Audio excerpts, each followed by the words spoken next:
Kes rompakan barang kemas bernilai kira-kira RM500,000 di Taman Pandan Damai Kuantan yang dilakukan 4 lelaki bersenjata semalam hanya mengambil masa kira-kira 5 minit.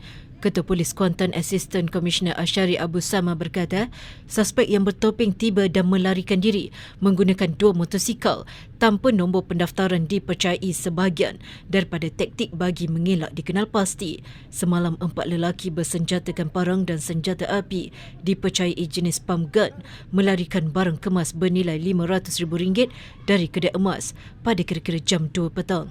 Polis dipercayai sedang mengenal pasti laluan digunakan suspek kerana mereka mungkin tidak pergi jauh menggunakan motosikal berkenaan selain menyiasat kemungkinan terdapat rakan lain yang terbabit.